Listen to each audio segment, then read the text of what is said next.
None of them noticed as a large tawny owl fluttered past the window.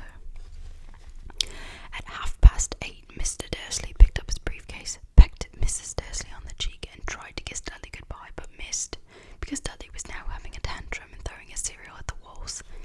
Little tyke, chiddered Mr. Dursley as he left for his house. He got into his car and backed out of the number 4's drive. It was on the corner of the street that he noticed the first sign of something peculiar, a cat reading a map. For a second, Mr. Dursley didn't realise what he had seen. Then he jerked his head to look around again. There was a tabby cat standing on the corner of Privet Drive, but there wasn't a map in sight. What could he have been thinking of? It must have been a trick of the light. Mr. Dursley blinked and stared at the cat. It stared back. As Mr. Dursley drove around the corner and up the road, he watched the cat in his mirror. It was now reading the sign that said Privet Drive. No, looking at the sign. Cats couldn't read maps or signs. Mr. Dursley gave himself a little shake and put the cat out of his mind. As he drove toward town, he thought of nothing except a large order of drills he was hoping to get in that day. But on the edge of town, drills were driven out of his mind by something else. As he sat in the usual morning traffic jam, he couldn't help noticing that there seemed to be a lot of strangely dressed people about. People in cloaks. Mr. Dursley couldn't bear people who dressed in funny clothes. The get-ups you saw on young people. He supposed this was some stupid new fashion. He drummed his fingers on the steering wheel and his eyes fell on a huddle of these weirdos standing quite close by. They were whispering excitedly together. Mr. Dursley was enraged to see that a couple of them weren't young at all. Why, that man had to be older than he was, and wearing an emerald green cloak. The nerve of him. But then it struck Mr. Dursley that there's probably some silly stunt. These people were obviously collecting for something. Yes, that would be it. The traffic moved on, and a few minutes later, Mr. Dursley arrived in the Grunnings parking lot, his mind back on drills. Mr. Dursley always sat with his back to the window in his office on the 9th floor. If he hadn't, he might have found it harder to concentrate on drills that morning. He didn't see the owl swooping past in broad daylight, though people down on the street did. They pointed and gazed open-mouthed as owl after owl sped overhead. Most of them had never even seen an owl, even at night time. Mr. Dursley, however, had a perfectly normal owl-free morning. He yelled at 5 different people. He made several important telephone calls and shouted a bit more. He was in a very good mood until lunchtime, when he thought he'd stretch his legs and walk around across the road to buy himself a bun from the bakery. He'd forgotten all about the people in cloaks until he passed a group of them next to the baker's. He eyed them angrily as he passed. He didn't know why, but they made him uneasy. This bunch were whispering excitedly too, and he couldn't see a single collecting tin. It was on his way past them, clutching a large donut in a bag, that he caught a few words of what they were saying. The Potters, that's right, that's what I heard. Yes, their son, Harry. Mr. Dursley stopped dead. Fear flooded him.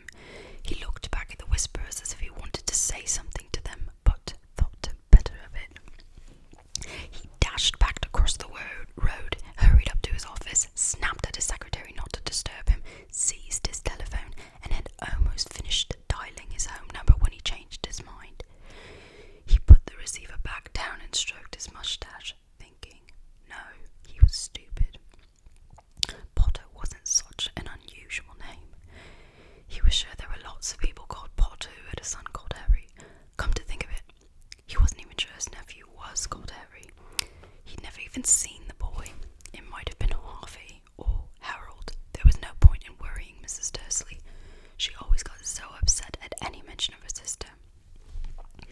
He didn't blame her if he'd had a sister like that, but all the same, those people in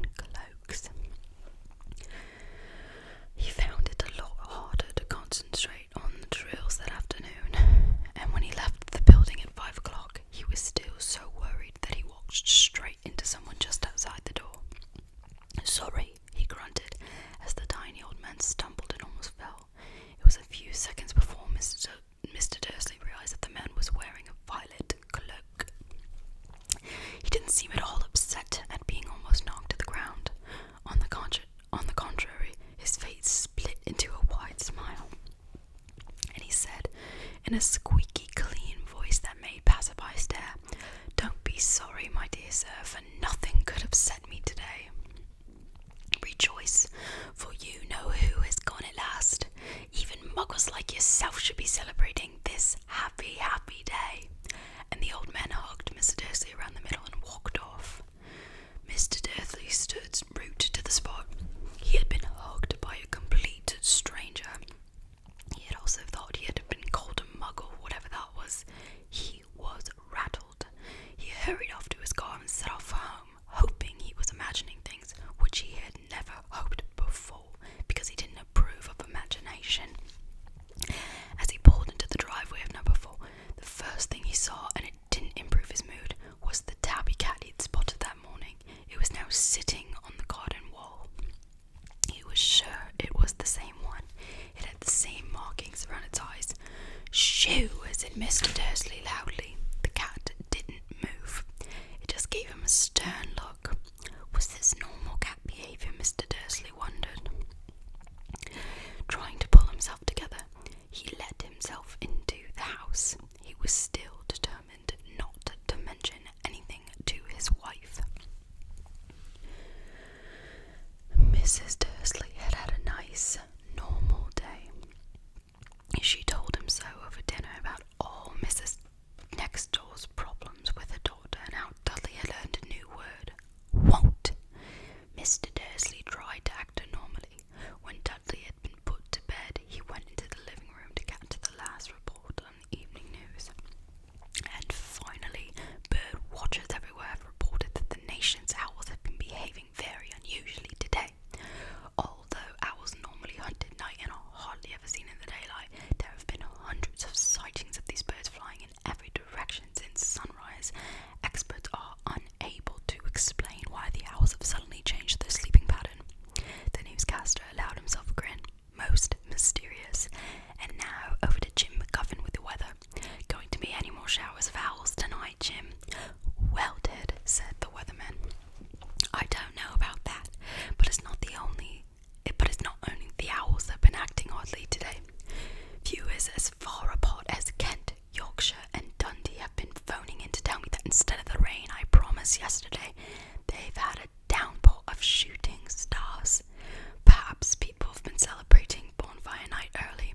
It's not until next week, folks, but I can promise a wet night tonight." Mr. Dursley sat frozen in his armchair.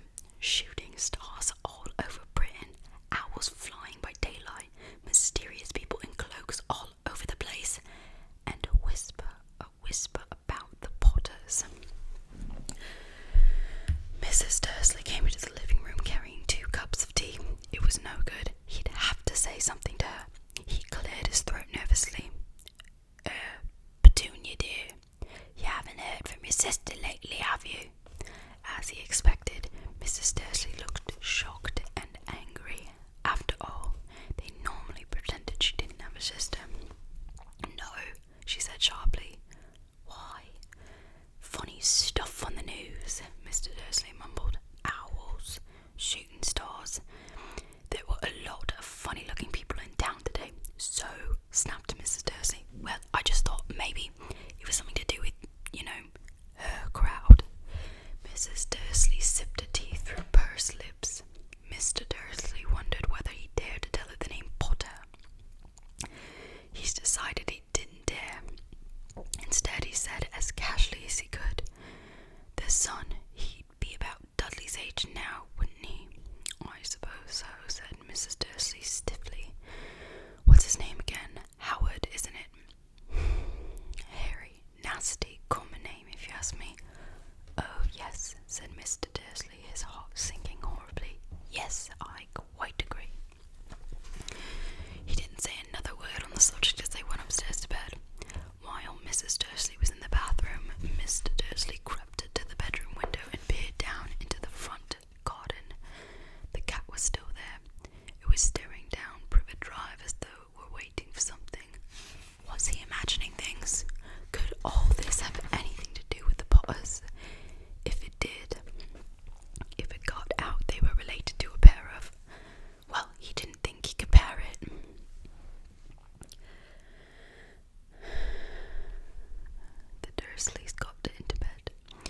Mrs. Dursley fell asleep quickly, but Mr. Dursley lay awake, turning it over in his mind.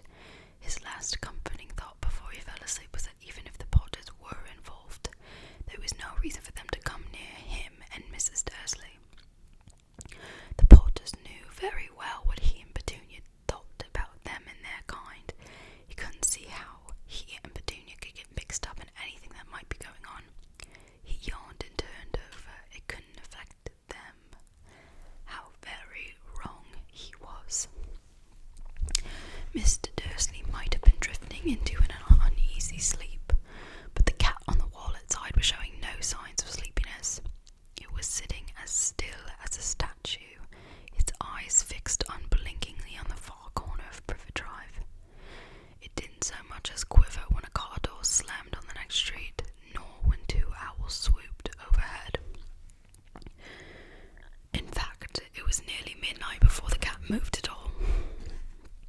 A man appeared suddenly on the corner the cat had been watching, appeared so suddenly and silently that you'd have thought he just popped out of the ground. The cat's tail twitched and its eyes narrowed. Nothing like this man had ever been seen on Privet Drive. He was tall, thin, and very old, judging by the silver's hair and beard, which were both long enough to tuck into his belt. He was wearing long robes, a purple cloak that swept the ground, and high-heeled, buckled boots.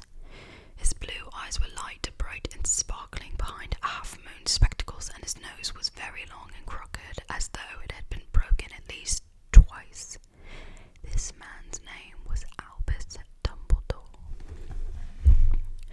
Albus Dumbledore didn't seem to realize he had just arrived in a street where everything from his name to his boots were unwelcome. He was busy rummaging in his cloak, looking for something, but he did seem to realize he was being watched, because he looked up suddenly at the cat, which was still staring at him from the other end of the street. For some reason, the sight of the cat seemed to amuse him. He chuckled and muttered, "I should have known." He found what he was looking for in his inside pocket. It seemed to be a silver cigarette lighter. He flicked it open, held it into the air, and clicked it.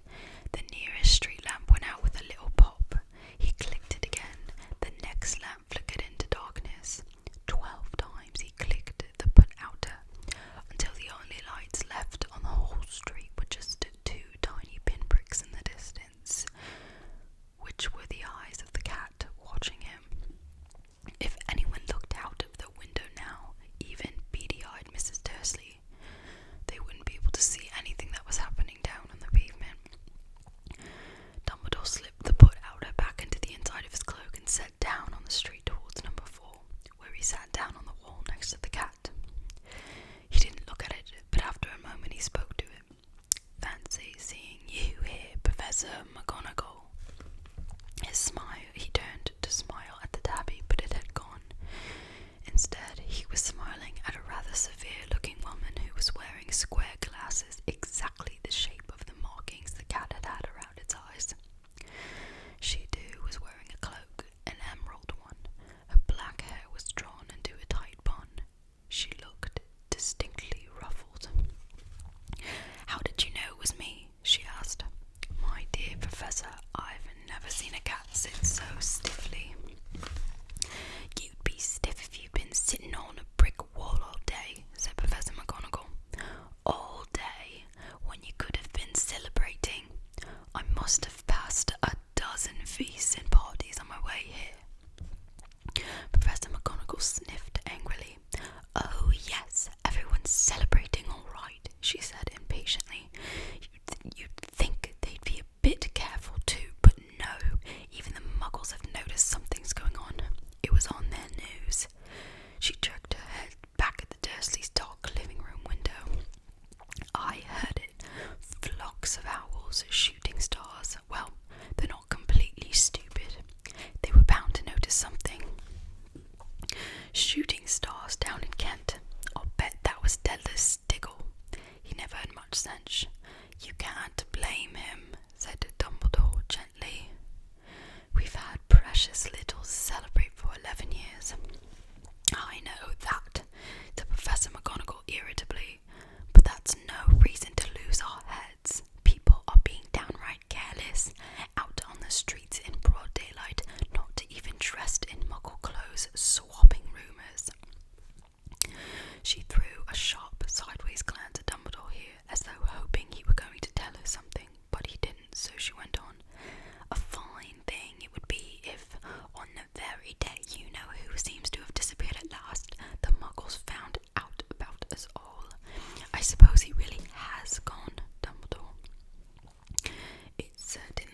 sensible person like yourself can call him by his name. All this you-know-who nonsense. For 11 years I have been trying to persuade people to call him by his proper name. Voldemort. Professor McGonagall flinched, but Dumbledore, who was unsticking 2 lemon drops, seemed not to notice. It all gets so confusing if we keep saying you-know-who. I have never seen any reason to be frightened of saying Voldemort's name. I know you haven't, said Professor McGonagall, sounding half exasperated, half admiring.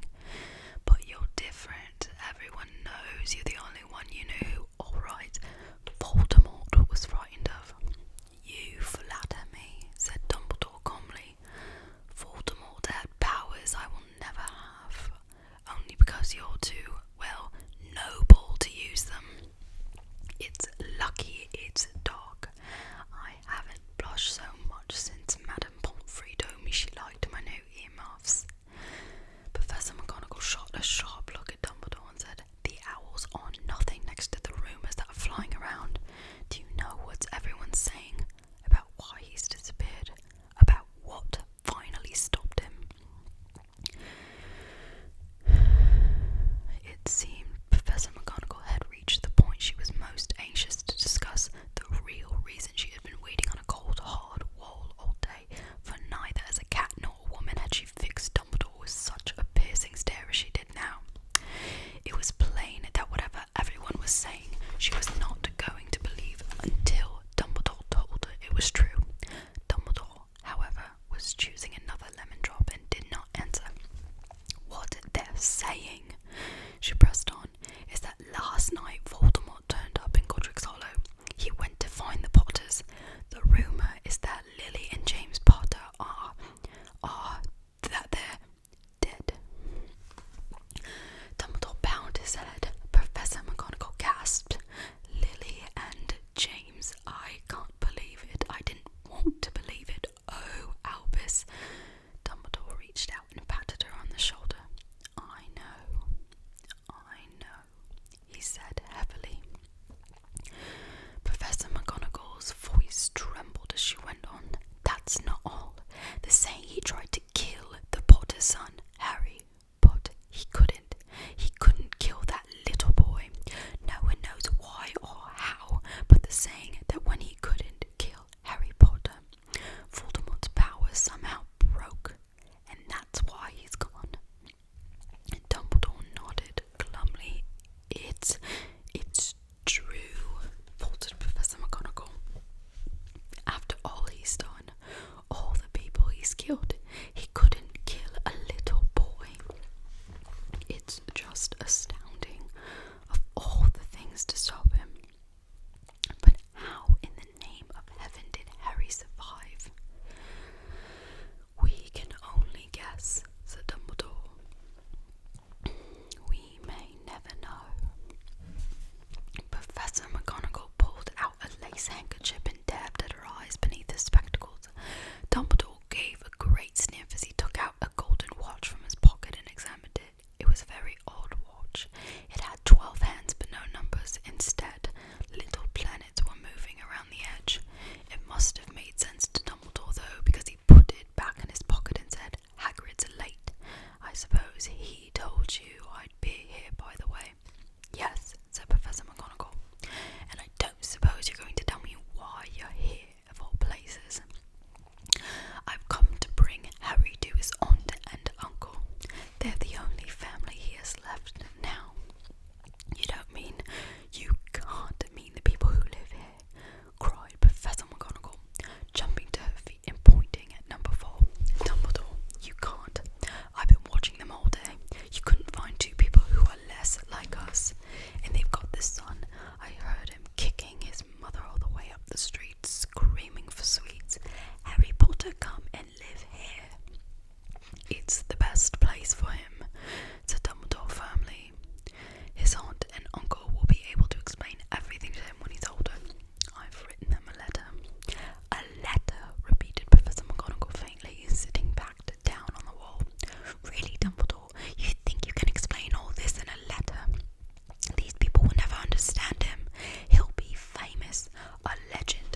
Dumbledore, sir," said the giant, climbing carefully off the motorcycle as he spoke.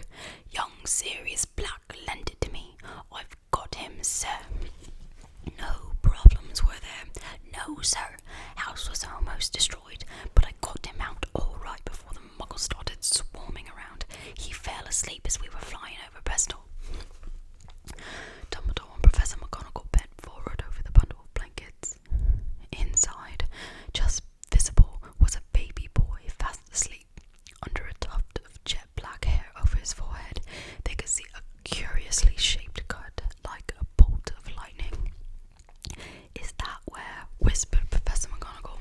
"Yes," said Dumbledore. "He'll have that scar forever." "Couldn't you do something about it, Dumbledore?" "Even if I could, I wouldn't. Scars can come in handy.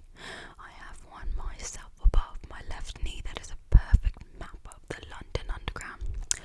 "Well, give him here, Hagrid. We'd better get this over with."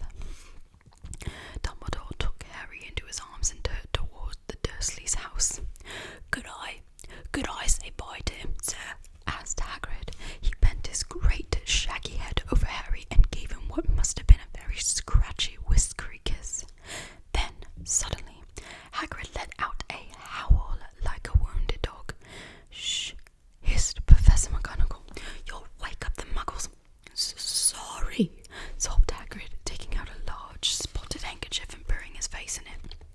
"But I can't stand it. Lily and James dead, and poor Harry off to live with muggles. Yes, it's all very sad, but get a grip on yourself, Hagrid, or we'll be found," Professor McGonagall whispered, putting Hagrid gingerly on the arm as patting Hagrid gingerly on the arm as Dumbledore stepped over the low garden wall and walked to the front door.